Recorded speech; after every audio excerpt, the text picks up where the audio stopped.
Sure.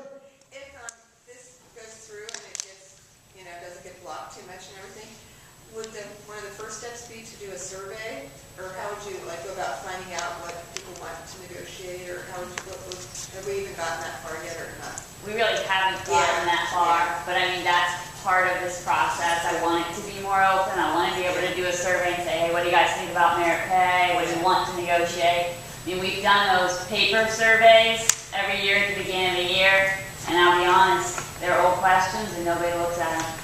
I mean, we need to sit down and have lunch meetings and talk about what we want. We have to have group meetings. I mean, in this process, I've talked to some people who are adamant that they like work to contract. I have some people that are adamant that they don't like work to contract.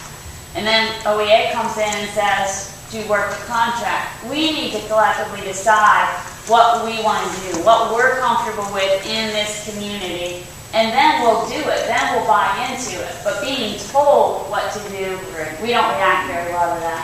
So I think we do have to do more surveys and more questioning. But I just like the time frame. I'm just thinking if we can't vote until the end of May, we really can't get a contract probably until the beginning of next school year, really, could we? Well, I have asked Dr. Miles, and I said, whoever emerges after this vote, are you willing to spend a couple weeks in June and negotiate this contract? Because I really don't want us, after a short summer, to have to come back and have this hanging over our head. And he said he's willing to, and the board's willing to. So it's just going to be a matter of what happens on April 28th. It's like, hurry up and wait. And again, I think that's a real advantage to our April 28th meeting. We're going to have two parties saying, let's get this election done so we can move on. Yeah. And the other party's not going to say that, so. And that would also, is you're thinking that because two of the three parties want to move on and settle the contract, it wouldn't behoove the board to dismantle or to bring up issues that are not currently brought up, such as sick days or reimbursement for educational credits or anything like that. I would encourage the membership of the new union to preserve as much of the tentative agreement as possible. Anything that isn't livable, I would say, well, look real hard at what it is, and if you can't live with it, let us know.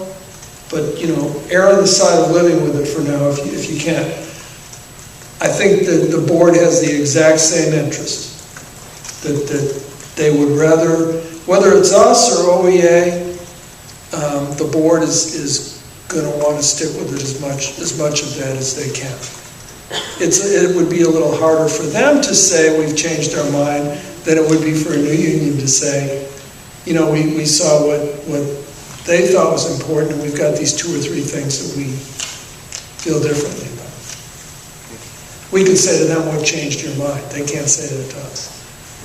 I just want to say that with this last survey that OEA had us do, I think we know what needs to be changed in the tentative agreement already. So I don't know that we would have to have lots of sit-downs. I think it's salaries and steps. Did you get the results of that, don't you need?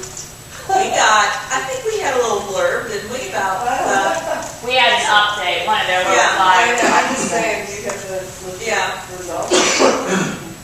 That was in one of the newsletters, yeah.